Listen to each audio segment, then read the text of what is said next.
Bismillahirrahmanirrahim. Assalamualaikum warahmatullahi wabarakatuh.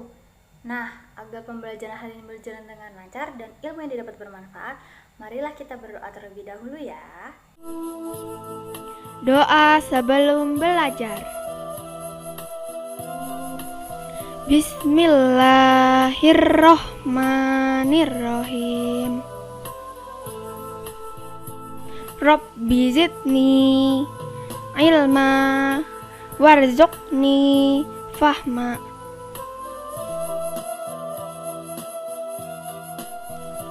Artinya,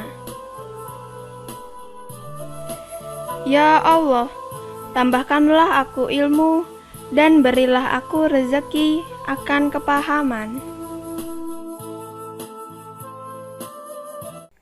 Nah, sekarang Ibu mau tanya, gimana nih kabar anak-anak Ibu semuanya? Semoga anak-anak Ibu semuanya selalu sehat dan tetap semangat dalam belajarnya.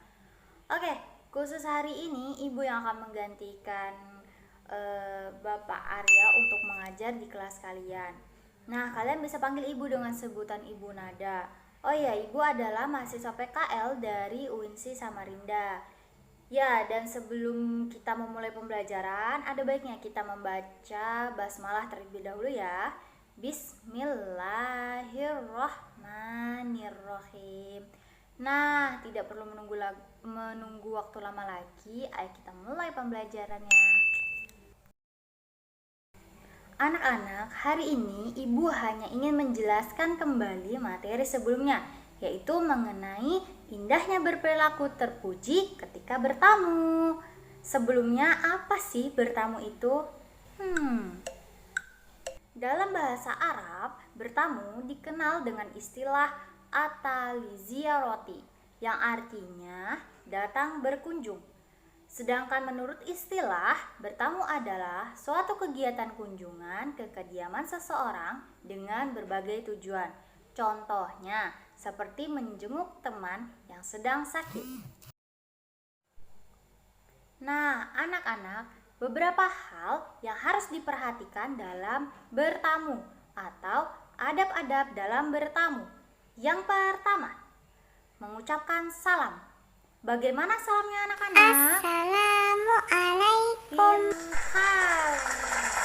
Jadi sebelum masuk ke rumah, anak-anak harus mengucapkan salam kepada tuan rumah ya.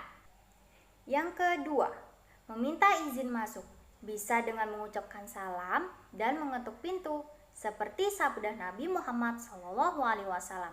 Apabila seorang bertamu lalu meminta izin, mengetuk pintu atau mengucapkan salam sampai 3 kali dan tidak ditemui atau tidak dibukakan pintu, maka hendaklah dia pulang.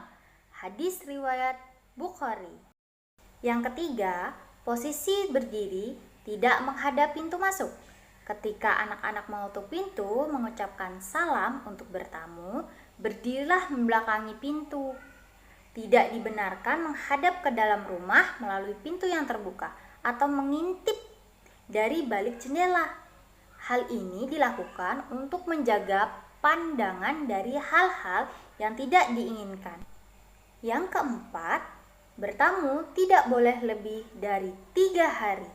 Ketika seorang tamu hendak menginap, tidak boleh melebihi dari 3 hari ya. Yang kelima, kembali pulang ketika tuan rumah tidak mengizinkan masuk. Jika seorang tamu diminta pulang oleh tuan rumah, jangan merasa tersinggung atau merasa diabaikan, karena hal ini termasuk adab yang penuh hikmah dalam syariat Islam, dan hendaknya jangan memaksakan diri untuk menemuinya.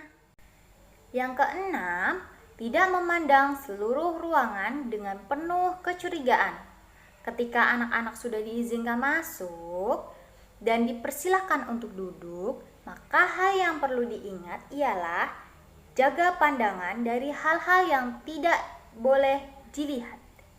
Jangan biarkan pandangan kalian mengikuti rasa ingin tahu dan menyelidiki sekitarnya.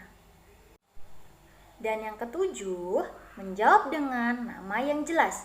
Jika pemilik rumah bertanya, misalnya sebelum kita masuk ke dalam rumah pintu dalam keadaan tertutup, tiba-tiba si pemilik rumah bertanya dari dalam rumah, "Siapa ya?"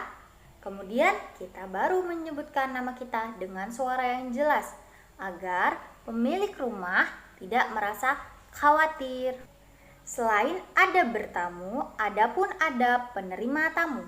Yang pertama, memuliakan tamunya. Yang kedua, jangan menunggu sampai tamu datang. Yang ketiga, disunahkan bagi tuan rumah menemani tamu makan. Yang keempat, hak seorang tamu untuk dilayani adalah selama 3 hari saja. Selama itu, tuan rumah dianjurkan menghormati dan melayani tamu dengan sebaik-baiknya. Yang kelima, jangan sekali-kali menyusahkan tamu. Tuan rumah disunahkan melayani keinginan tamu. Yang keenam, bila tamu hendak pulang, disunahkan bagi tuan rumah untuk mengantarkan sampai ke pintu rumah.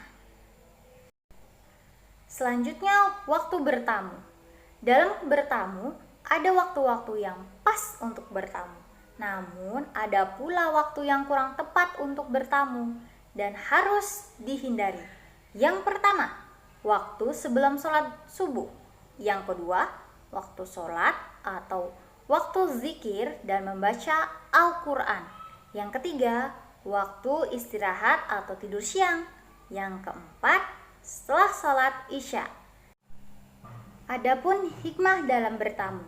Yang pertama, bertamu dengan adab yang baik dapat menumbuhkan sikap toleransi terhadap orang lain dan menjauhkan sikap paksaan, tekanan, ancaman, dan lain sebagainya. Yang kedua, Islam memandang setiap orang mempunyai persamaan dan kesesuaian dalam berbagai hal dan kepentingan. Yang ketiga, bertamu dapat menciptakan perdamaian dan mempererat persaudaraan.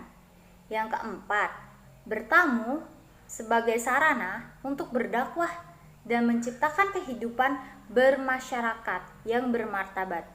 Yang kelima, diluaskan rezeki dan dipanjangkan umurnya untuk ibadah. Yang keenam, biasanya mereka tersenyum, maka mereka memperoleh kebaikan karena memberi senyum termasuk sedekah. Baiklah, cukup sekian penjelasan Ibu hari ini. Sebelum kita menutup pembelajaran, ada baiknya kita membaca hamdalah. Alhamdulillah. Akhir kata, wassalamualaikum warahmatullahi wabarakatuh.